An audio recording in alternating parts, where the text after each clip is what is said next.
I let my stepdaughter torment my daughter for years to keep the peace. She ripped apart her only memory of her dead mother and ruined her reputation at school. I chose the bully over my own child and she walked out of my life forever.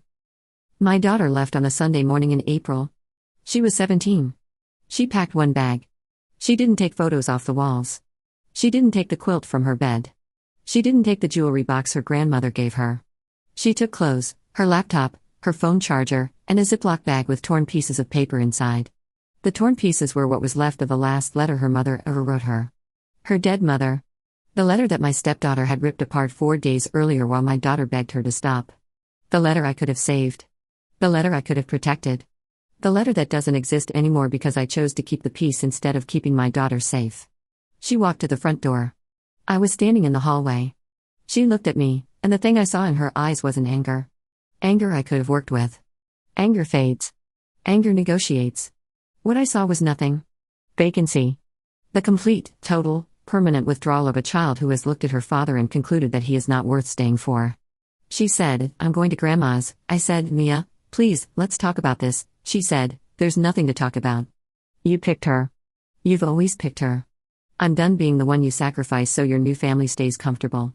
She opened the door. She walked out. The door clicked shut. Not a slam. A click. The quietest, most devastating sound I've ever heard. That was 9 months ago. She hasn't come back. She doesn't answer my calls. She doesn't read my messages. My daughter erased me from her life with the same finality that my stepdaughter used to erase her mother's letter. And I deserved it. I deserve every second of this silence. Because I earned it. Year by year. Choice by choice. Cowardice by cowardice. My name is Grant. I'm 46. My daughter Mia is 17 now, 16 when the final incident happened. Her mother, my first wife, was named Catherine. Catherine died when Mia was 7. Ovarian cancer. Diagnosed late. Gone in 11 months. Mia watched her mother disappear. Not all at once. In pieces. The hair first, then the weight, then the energy, then the smile, then the voice, then everything. A 7-year-old watched the woman who was her entire world shrink and fade and vanish, and the last thing Catherine did before she died was write Mia a letter. 4 pages. Handwritten. In Catherine's handwriting, which was already shaky from the medication and the weakness but still recognizably hers. She wrote it in the hospital, 3 days before she passed. She gave it to me in a sealed envelope and said, "Give this to her when she's old enough to really understand it." I gave it to Mia on her 10th birthday. She read it in her room alone. She came out an hour later with swollen eyes and held the letter to her chest and said, "Daddy, she says she's proud of me." I held her. I cried. She cried. And that letter became the most important object in my daughter's life. More important than any possession. More important than any gift. It was the last piece of her mother that existed in the world. Catherine's handwriting. Catherine's words. Catherine's love, preserved on paper, held together by a girl who read it so many times the creases had gone soft. I remarried when Mia was 11. Her name is Sandra. Sandra has a daughter from a previous marriage named Tess. Tess is the same age as Mia. They were both 11 when Sandra and I got together. 12 when we married. The blended family. The fresh start. The second chance at happiness after grief. That's how I framed it. That's what I told myself. That's the story I sold to everyone, including my daughter, who didn't want a new mother and didn't want a new sister and told me so, quietly and clearly, the night I announced the engagement. She said, "Dad, I don't want someone to replace Mom." I said, "Nobody is replacing Mom. Sandra is adding to our family." Mia looked at me with an expression I should have studied more carefully but dismissed because it was easier to dismiss. She said, "Okay." The same hollow okay that every child uses when they know their opinion doesn't matter but they're too young to argue. Tess. I need to tell you about Tess. Tess is everything Mia is not. Loud where Mia is quiet. Social where Mia is solitary. Demanding where Mia is self-contained. Tess fills rooms. Tess controls conversations. Tess needs to be the center of every dynamic she enters, and when she isn't, she makes it known through behavior that her mother calls spirited and that I, if I had been honest with myself at any point in the last 5 years, would have called cruel. The cruelty started within the first year. Small things. The same small things that every blended family story begins with because cruelty always starts small enough to dismiss. Tess would use Mia's things without asking. She'd take clothes from Mia's closet and wear them to school and deny it. She'd eat the food Mia had saved for herself. She'd change the TV channel when Mia was watching something, and when Mia protested, Tess would say, I was here first, even when she wasn't. Sandra would intervene on Tess's behalf every time. Just share, Mia. Don't make a big deal out of it. Be the bigger person. Be the bigger person. The phrase that parents use when they want the victim to absorb the harm so the bully doesn't have to face consequences. I heard Sandra say it 100 times. And I said nothing. Because Sandra was my wife. Because the house was peaceful when Mia absorbed the blow. Because confronting Tess meant confronting Sandra, and confronting Sandra meant conflict, and conflict meant risking the new life I'd built on the ashes of the old one. I chose the new life. I chose it every time. And my daughter paid the tax for my comfort every single day. Mia retreated. That's the word. Retreated. She pulled back from the common spaces. She ate faster so she could leave the table before Tess started. She stayed in her room. She stopped asking to have friends over because the last time she did, Tess inserted herself into the hangout and made Mia's friends uncomfortable with comments that were just pointed enough to sting but just vague enough for Sandra to dismiss as Tess being Tess. Mia's world contracted. Her bedroom became her country. Her door became her border. And behind that door, on her nightstand, in a wooden box Catherine's mother had given her, was the letter. The only thing Tess couldn't touch. The only thing that was untouchable. Until it wasn't. The letter. Let me explain what that letter meant before I tell you what happened to it. Mia read it every night. Every single night. She told me this once, about a year after I gave it to her, in one of those rare moments where she let me pass the wall. She said, I read it before bed. It's like hearing Mom say goodnight, she said it simply. Without drama. Like she was stating a fact about gravity or weather. She read her dead mother's letter every night because it was the only way she could hear her mother's voice. The paper was soft from being unfolded and refolded hundreds of times. The ink had faded in some places. But it was legible. It was real. It was Catherine's hand pressed against paper, forming words for a daughter she knew she was leaving behind. I am so proud of the person you're becoming. When you're scared, remember that I'm with you, even when you can't see me. You are the best thing I ever did. These are the phrases Mia told me about once, years ago, sitting on my lap, tracing the letters with her finger. I can't reproduce the full letter because it was destroyed. I only know the fragments my daughter shared with me before she stopped sharing anything at all. The incident happened on a Wednesday. Mia was at school. She'd left for class that morning and her room was locked, the way it always was. She'd started locking it the previous year after Tess went through her desk drawers looking for a pen and rearranged Mia's things. Mia had asked me for a lock. I'd said, isn't that a bit much? Sandra had said, locks in the house send the wrong message. But Mia pushed and I relented and installed a basic knob lock. The kind you can pop open with a flathead screwdriver. Which is exactly what Tess did. I was at work. Sandra was at home. According to what Tess later told her mother, and what Sandra later told me with a level of casualness that made my blood freeze, Tess went into Mia's room because she wanted to borrow a charger. She opened the wooden box on the nightstand. She found the letter. She read it. And then, for reasons that no one in this house has ever been able to adequately explain to me, she tore it up. She tore it into pieces. Not 2 pieces. Not 3. Into confetti. She shredded a dead woman's last letter to her daughter and left the pieces on Mia's bed like it was nothing. When I pressed Tess later, much later, after the explosion, she said, I was just mad. She always acts like she's better than me because of her dead mom. I wanted her to stop acting special. She wanted her to stop acting special. A 12-year-old, then 13, then 14-year-old girl, reading a letter from her dead mother every night, was acting special. And Tess's response to that, her remedy for the perceived inequality of grief, was to destroy the only physical connection her stepsister had to the woman who gave her life. Sandra was home when it happened. She told me later that she heard Tess in Mia's room but didn't check because she was just grabbing a charger. She didn't check.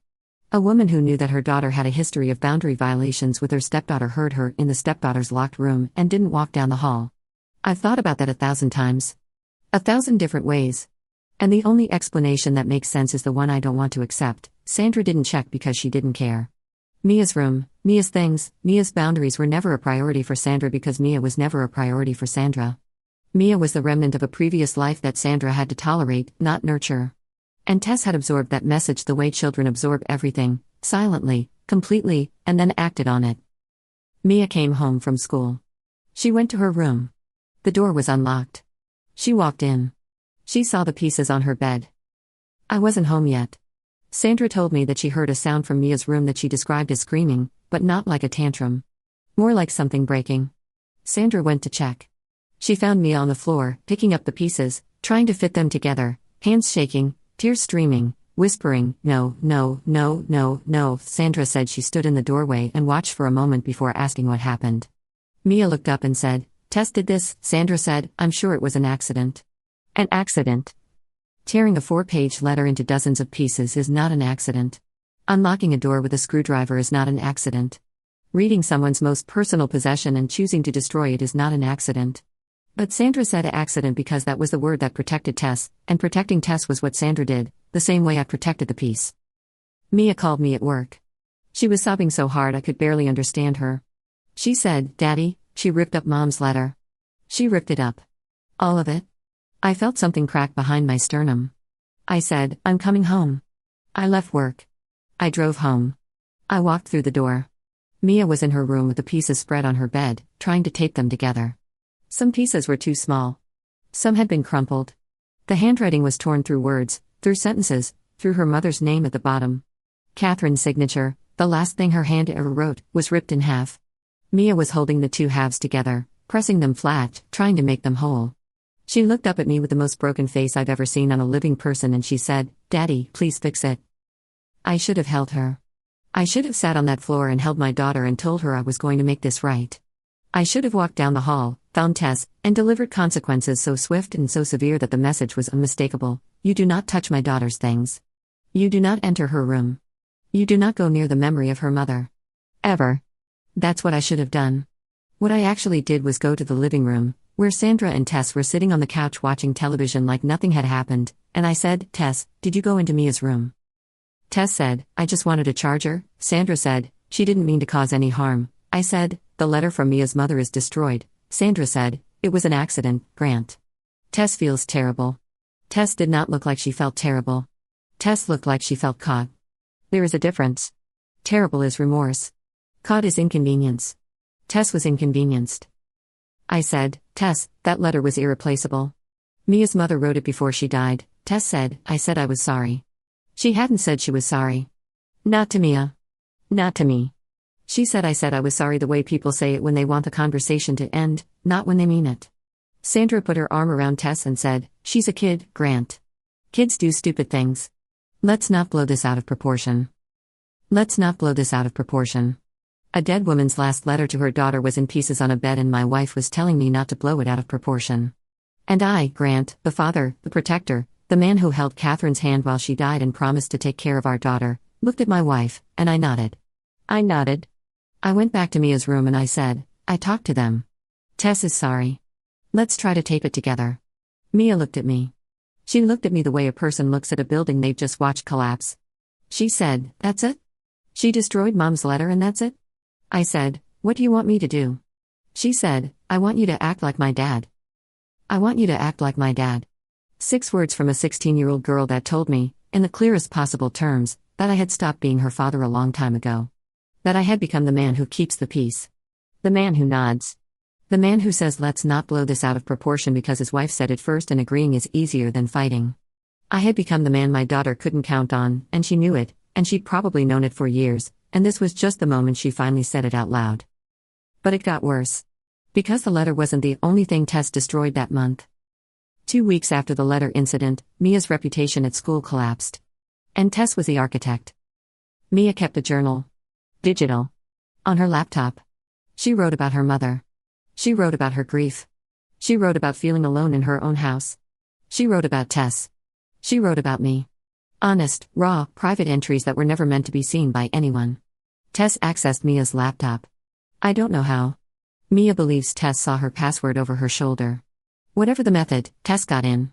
She screenshot pages of the journal. And she sent them to a group chat of students at their school.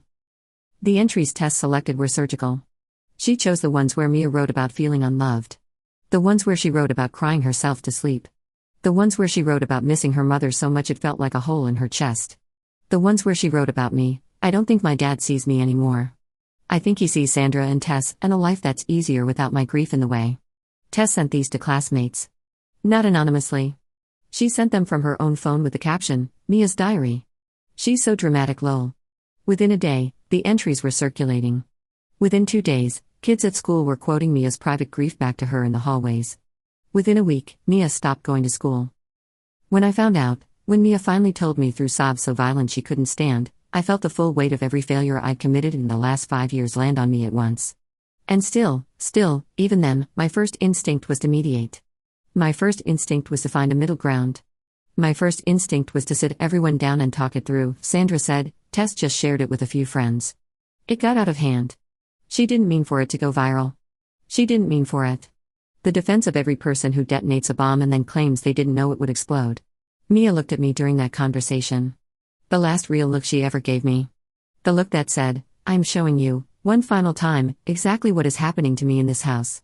If you choose them again, I am gone. I chose them. Not with words. With silence. With the absence of consequences. With the same nod. The same compliance. The same cowardice that had defined my parenting since the day Sandra moved in. I didn't punish Tess. I didn't demand accountability. I didn't burn the house down the way any father should when his daughter's private grief is weaponized and broadcast to her peers. I sat at a table and I talked it through, and I let Sandra frame it as kids being kids, and I watched my daughter's last thread of hope snap in real time. 4 days later, on a Sunday morning in April, Mia packed one bag. She walked to the door. She looked at me. She said, I'm going to Grandma's. And she left. Catherine's mother, Helen, was 71 when Mia showed up on her doorstep with one bag and a ziploc of torn paper. Helen didn't ask questions. She opened the door. She took the bag. She took my daughter's hand. She led her inside. She made her tea. She let her cry. And then she called me. Helen is a woman who speaks with the precision of someone who has buried a child and has no patience left for nonsense. She said, Grant, Mia is here. She's staying with me. She told me what happened. All of it. Not just the letter. The years. The comments. The stolen clothes. The journal. All of it. I started to explain. She cut me off. I don't want your explanations. I want you to listen. Catherine asked you one thing before she died. One thing. She said, take care of our girl. Those were her words. I was there. I heard them. And you failed. You brought a woman into that house who allowed her daughter to terrorize yours. You watched it happen. You chose the easy path every time. And when Tess destroyed the last thing Catherine left for her daughter, you nodded and walked away. She paused. Then she said, I'm filing for guardianship. Don't fight me on this. I didn't fight her.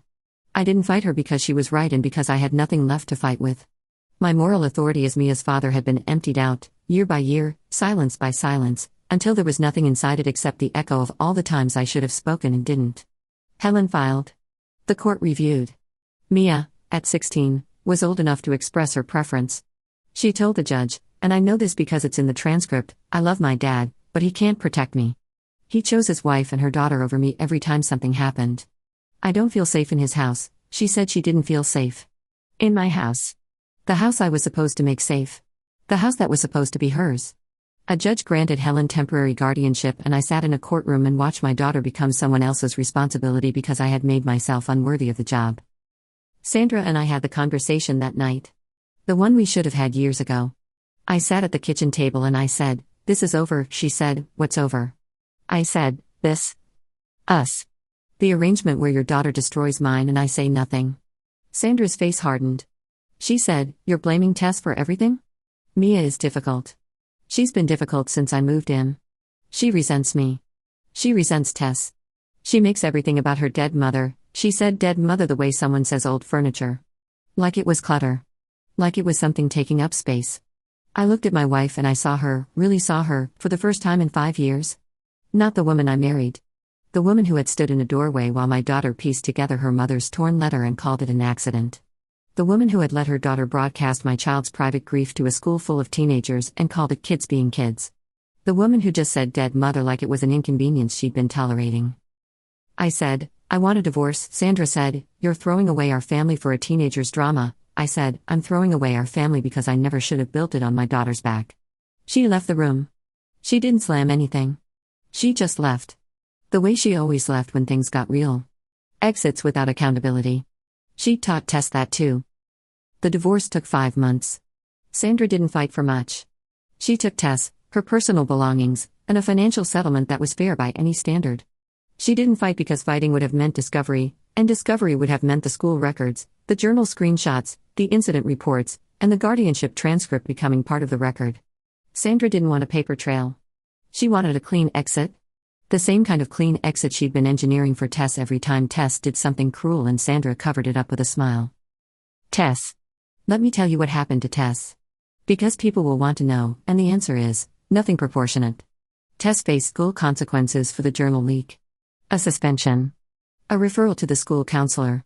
Her social media accounts were temporarily restricted.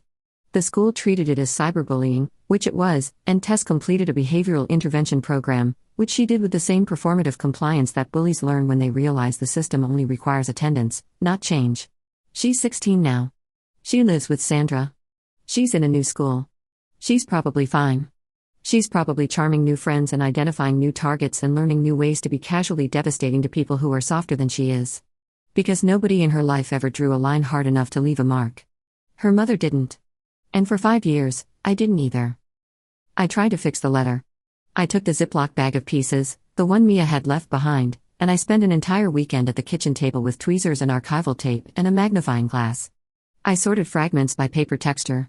I matched torn edges. I reconstructed what I could. 3 of the 4 pages were recoverable to about 70%.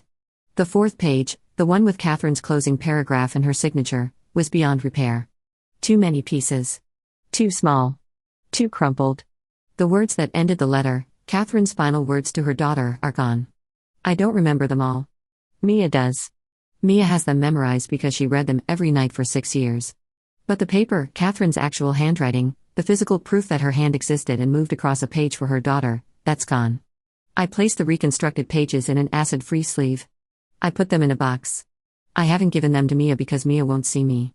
The box sits on my desk, next to a photo of Catherine holding Mia as a baby. Some nights I open it and I look at the handwriting and I trace the letters the way Mia used to trace them, and I think, I was supposed to protect this. This was the one thing I was never supposed to let anyone touch. And I let a teenager with a screwdriver and a grudge walk into my daughter's room and shred it while I was at work and my wife was on the couch watching television. Mia is 17 now. She lives with Helen. She goes to a new school. She's doing well, according to Helen, who gives me brief, factual updates every few weeks. Not because Mia asks her to. Because Helen believes a father, even a failing one, should know his daughter is alive and healthy. Mia doesn't know Helen updates me. If she did, she'd probably ask her to stop. Mia's grades are good. She has friends. She's in an art class. She's drawing again. Helen told me she's been doing charcoal portraits. Helen didn't say it to make me feel better. She said it because it's true and because Helen doesn't edit reality for anyone's comfort, which is exactly the quality my daughter needed in a guardian and the quality I lacked as a father. Mia doesn't call. Doesn't text. Doesn't respond to emails. I wrote her a letter. Handwritten. The irony of writing a letter to a girl whose letter was destroyed is not lost on me. I told her I was sorry. I told her I failed her. I told her I should have protected her and I didn't. I told her I chose comfort over courage and she paid the price. I told her that her mother would be ashamed of me. That last line was the hardest to write because it's the truest thing in the letter. Catherine would be ashamed. She married a man she believed would protect their daughter, and that man dissolved the moment protection required confrontation. Helen told me Mia received a letter. She didn't say whether Mia read it. I don't ask. I live alone now. The house where we all lived is sold. I'm in a smaller place. 2 bedrooms. One of them is set up for Mia. A bed. A desk. A lamp. A nightstand with space for a wooden box. The room is untouched. Clean sheets. Empty walls. Waiting. I know she may never come. I know that room may sit empty for years, for decades, for the rest of my life. But I keep it ready because it's the only way I know how to say, without words, without a letter she might not read, without a phone call she won't answer, there is a place for you here. There will always be a place for you here. Even though I spent 5 years making you feel like there wasn't. People ask me what I'd do differently. The question makes me want to break something because the answer is so obvious it's almost insulting. Everything. I'd do everything differently. I'd set boundaries the first time Tess took me as close. I'd shut down the first cruel comment at the dinner table. I'd tell Sandra, clearly and without apology, my daughter is not the shock absorber for your daughter's behavior. I'd put a real lock on Mia's door and dare anyone to question it. I'd hold the letter in my own hands if I had to, keep it in a safe, vault it like the irreplaceable artifact it was. I'd choose my daughter. Every time. Without hesitation. Without negotiation. Without a single glance at Sandra's disapproving face. But I didn't. I chose the peace. I chose the path where nobody raised their voice and everybody pretended the house was happy and one child absorbed all the damage so the other three could be comfortable. I chose that path every day for 5 years, and at the end of it, my daughter walked out with one bag and a Ziploc of torn paper, and the peace I'd protected so carefully collapsed the moment the door clicked shut. The peace was never real. It was just Mia being quiet. And I mistook her silence for consent when it was actually surrender. I'm 46 years old. I have a job. I have an apartment. I have a room that's waiting for a daughter who may never walk into it. I have 3 reconstructed pages of a letter written by a woman who trusted me to take care of our child. I have the knowledge that Catherine's last paragraph, her final words, the ones that Mia memorized and whispered to herself every night before sleep, are gone from the physical world forever because I married a woman whose daughter saw grief as competition, and I did nothing about it until it was too late. There is no redemption in this story. Not yet. Maybe not ever. Mia owes me nothing. Not forgiveness. Not a phone call. Not a chance. She owes me exactly what I gave her for 5 years, nothing. And if she decides, at 17 or 25 or 40, that the door is open again, I'll be here. In this apartment. With her room ready. With the reconstructed letter in its acid-free sleeve. With everything I should have said sitting in my chest like a stone I can't put down and don't want to. Catherine, if there's anything left of you somewhere, anywhere, I need you to know, I'm sorry. I broke the one promise that mattered. I let them hurt her. I let them take the last thing you left her.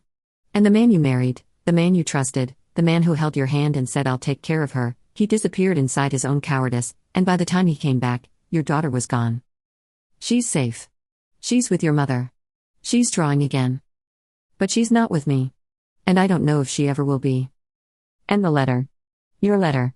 The one you wrote in a hospital bed with shaking hands 3 days before you left us. The one that said I'm proud of you. The one she read every night like a prayer.